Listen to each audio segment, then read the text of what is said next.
Hi folks, I am back. I ended the orientation with the students and immediately realized that I had forgotten to hit record. And so I am back to run through the orientation solo this time for those who weren't able to attend the meeting.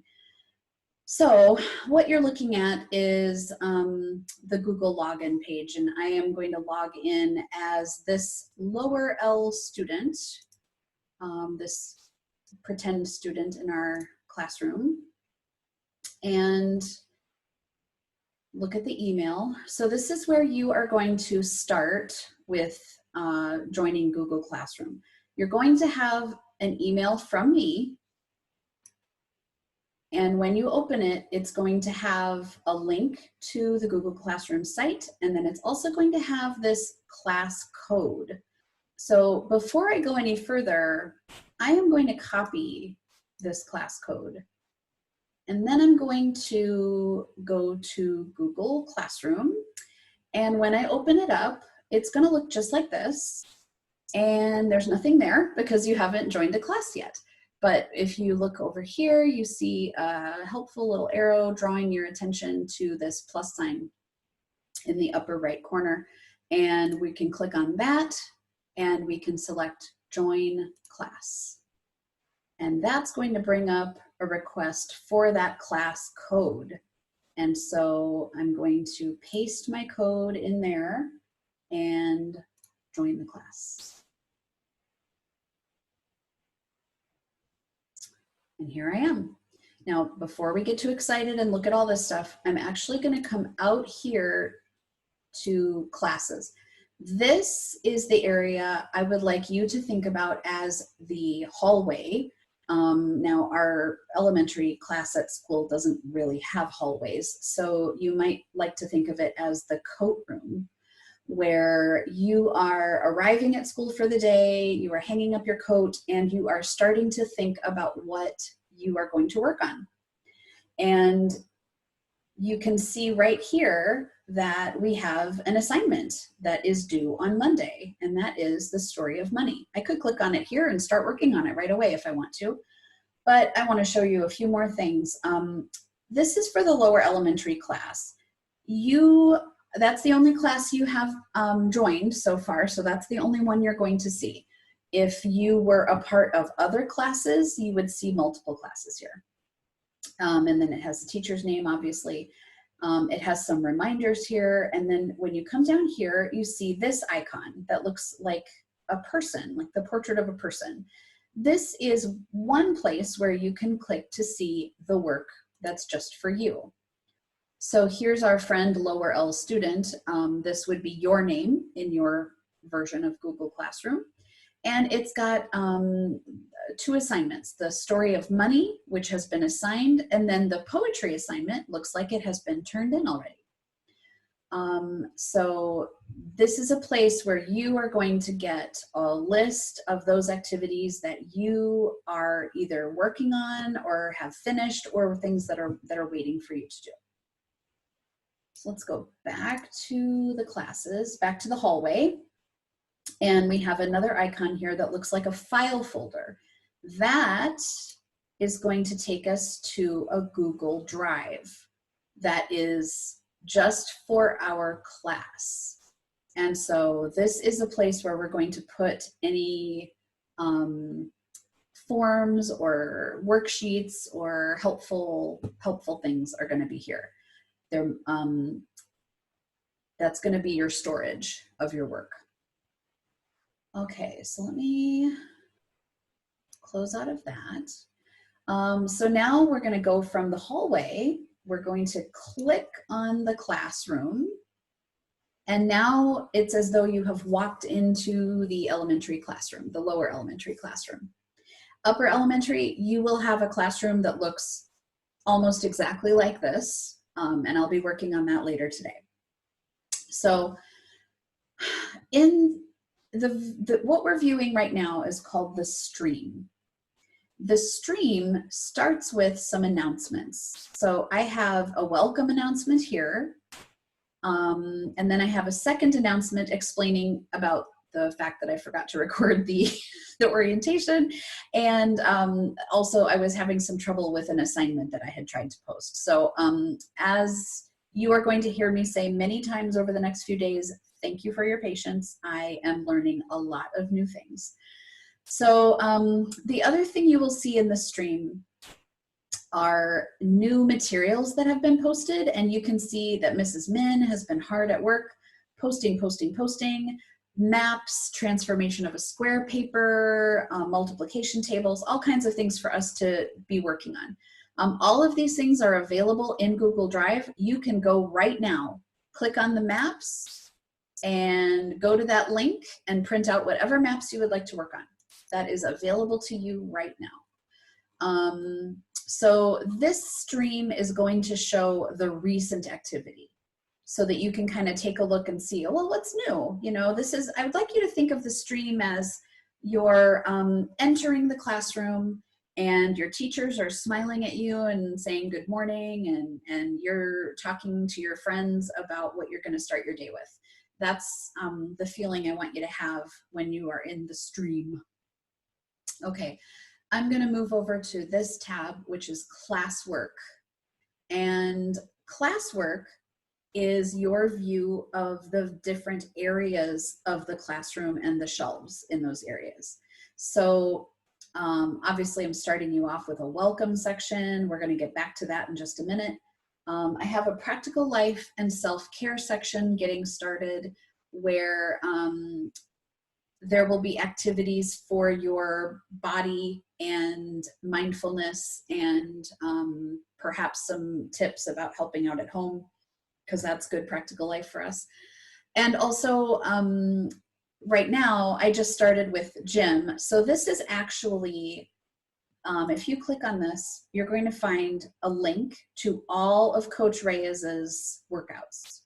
This is the playlist full of Coach Reyes's workouts. So they're all going to be found right here in the practical life and self-care section. So along with some suggestions from me for how often you might want to do a workout, that sort of thing.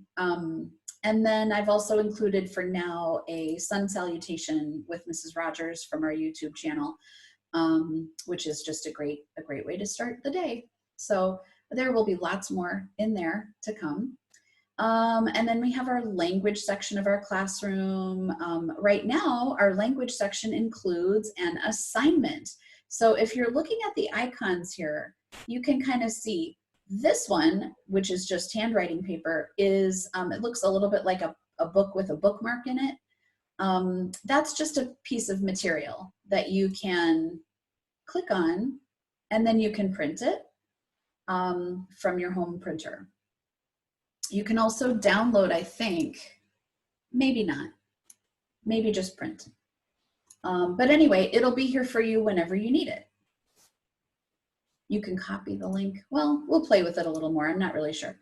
This icon that looks like a clipboard with writing on it, that is an assignment. So that is something that is actually waiting for you to do. So we're going to come back and talk about that a little bit later. Then we have our math and geometry section. And again, we have lots of materials, and there's an assignment in the math and geometry section, which is the story of money. I've written out some instructions, and I've included a video of me telling you the story of money. We also have a section for history, geography, and biology, and that's where you'll find the materials for maps, Illinois activities, Great Lakes map, and that animal investigations sheet that some of you have already worked with. So you're going to think of the classwork section as your view of all of the areas of the classroom and their shelves and what's on the shelves. So we have materials on the shelves, and we have some assignments that have been given to you. Now, looking up here at the top, we have a menu right here. We have a view your work menu, but do you recognize that icon? Yeah, we saw that back here on our classes button. So the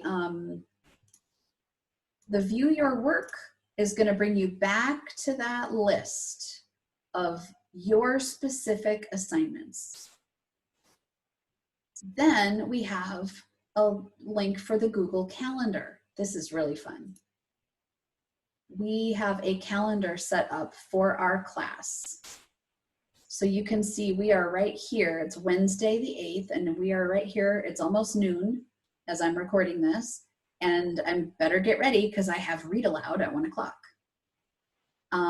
We can also see that our friend Lower L student is evidently a part of a group that is reading with Mrs. Schneider on Friday at 8:30.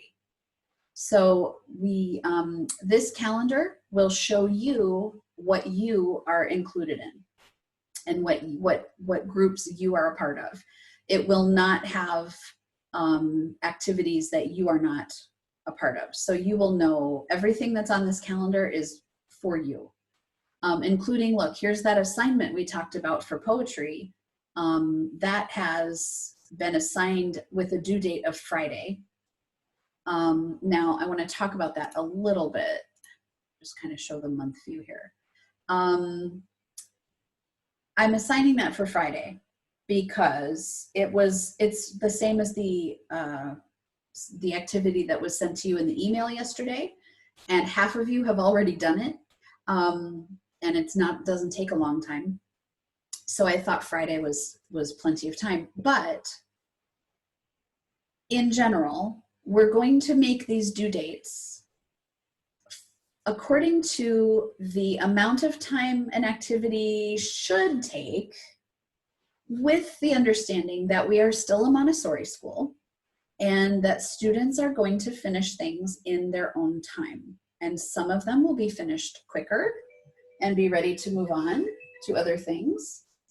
And others will be taking a little bit longer to complete the assignment. And so if you are worried that you cannot complete an assignment in the time that is allotted, just let us know. And we will, just the way you would in the classroom, that it's taking me a little bit longer, and here's why. Maybe you decided to make a life-size diorama of a Tyrannosaurus Rex to go with your poem. If that's the case, then yeah, I'm going to give you more time. So don't hesitate to communicate with us about those due dates. They are not carved in stone. Okay, so we're going to head back to the Classwork stream. While I'm here though, let me just show you quickly the people. So you can see here the teachers that are assigned to this classroom, and Mrs. Min should be showing up here too. I'm not really sure why she's not, but that's just one of many mysteries that I'm trying to solve today. And you can also see the list of classmates that have signed up so far. It does not look to me right now like you can click on a classmate and communicate with them. So that answers one of the questions that we had in the orientation about chit-chatting with your friends. I don't think this is going to be the place for that. However, we are still planning to facilitate some group projects for you guys.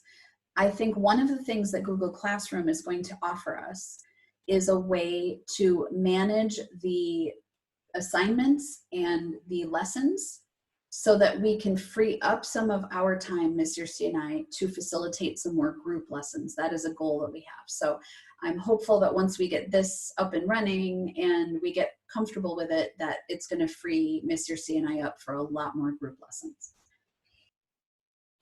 Okay, so I would like to look at this document with you, which is the elementary online grace and courtesy expectations. Any minute now. There we go. So this is a document I'm going to expect you to read through with your parents. And it just is a reminder for you that our kind, respectful, thoughtful, polite communication is going to continue in our online environment the same way that it does when we're all together in the classroom.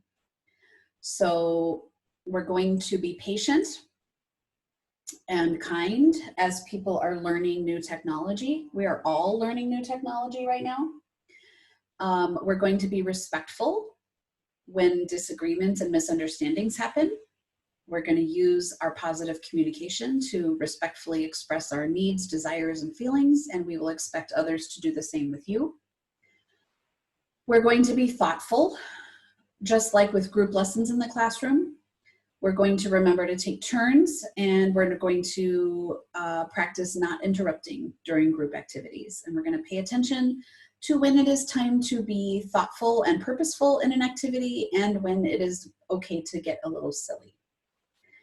We're going to be polite because we are not face-to-face at this time. Common courtesies like please and thank you are more important than ever. And they are things that sometimes people forget when they're communicating via email and online messaging. And then at the bottom there, you have an important reminder to not say anything online that you would not say to someone's face or right in front of Mrs. Fortun or Ms. Searcy. And we've all experienced this. I have certainly experienced this, that sometimes when you're behind a screen and you become frustrated or you feel misunderstood, you may be tempted to say things that you probably wouldn't say if you were looking at a human being with feelings. But because we're behind a computer screen, sometimes we feel emboldened to say things that we otherwise wouldn't. And this is usually a bad idea. So I would just like to remind you of that. And let's practice instead. If we're feeling frustrated, we're going to step away from the computer and we're going to ask a parent or a teacher for some help. And I will promise you that both Ms. Searcy and I will always make ourselves available to help you have the communication that you need with whoever's involved to make sure that you get your needs heard and your feelings heard and we get the problem solved. So that is, those are our expectations. Shouldn't come as any surprise because they are exactly the same as our expectations for communication in the classroom. So I'm going to ask everyone to read that. And then the other thing I very much want you to take a look at is the Student's Quick Guide to Google Classroom. I didn't make this. This person, Casey Bell, made it, but I am sharing it with you as it provides some directions. This is going to be a resource for you. I just want you to look through it so that you are aware of what it includes. So for example, this page talks about how to post assignments, how to turn in assignments after you've completed them. And so it's got everything that you need to operate within Google Classroom. I don't expect you to read it word for word, but I expect you to browse it so that you are familiar enough with it that when you do run into trouble sometime, you can go to the quick guide and see there if you can find your answer.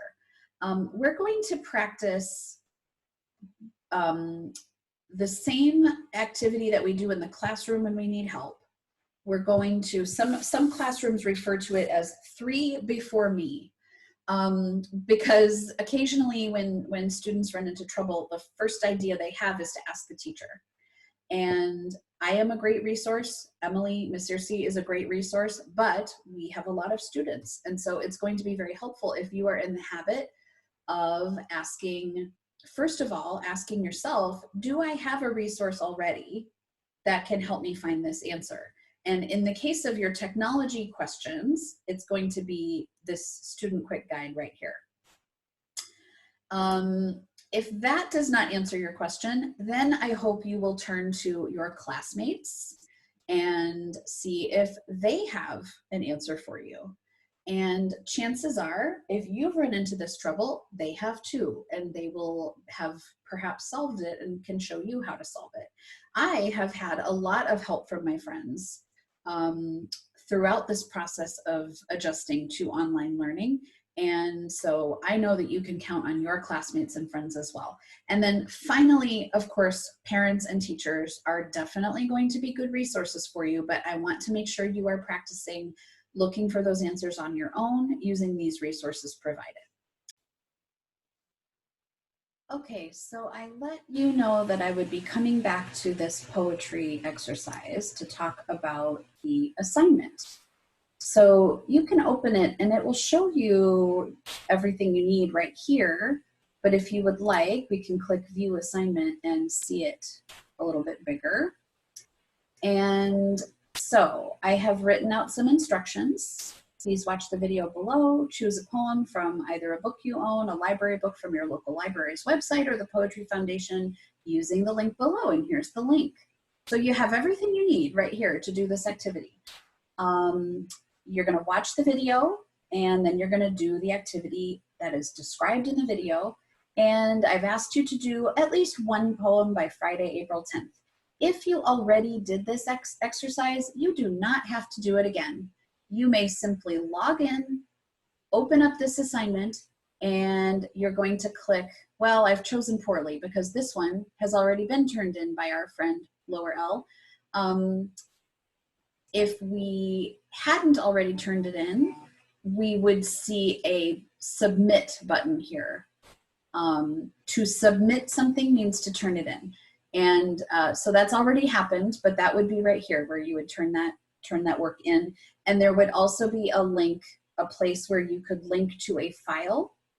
And that is where if you take a picture of your work, then your mom or dad can help you to attach that link when you submit it right here.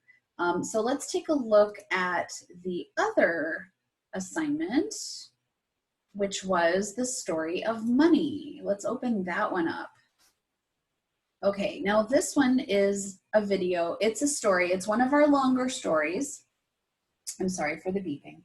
And so we have, I've asked you to watch the video, pay attention to the lesson, and then what follow-up work can you come up with to continue your investigation into money? This is a time where you could make a chart, you could make a book, you could make a diorama, you can make, you can interview. I've suggested that maybe you interview your parents or grandparents and find out how the use of money has changed over the course of their lifetimes. You've got lots of options here. So after you've done that, you're gonna come over here to this box. And if you have something to add, for example, if you made a diorama, you can take a picture of it, and with your parents' help, you can use either Google Drive or you can use a file, upload a file to this assignment. And then that would be added, and then you're going to say, I'm sorry, I guess it doesn't say submit, it says mark as done. So I'm gonna go ahead and mark it as done. It's reminding me that I haven't attached anything, but that's okay, you'll have something attached. I'm gonna mark it as done, and now it says turned in, okay? And if we go back to, remember this icon that shows you your work? Now we can see that both the poetry exercise and the story of money have both been turned in. So you are ready for me to give you some more lessons. And then there will also be a place for me to, when I log in, I see a very different view of this. And when I log in, I will see your work and I will get to make comments about it. I can make corrections and send it back to you. There's all kinds of things I can do. So this is going to really help us to replicate our work a little bit more closely to what we do in the classroom. Okay, well, I'm gonna head back out to the hallway, and I'm looking forward to seeing all of you signing up and starting to do your lessons, and I will see you very soon. Thanks, guys. Bye-bye.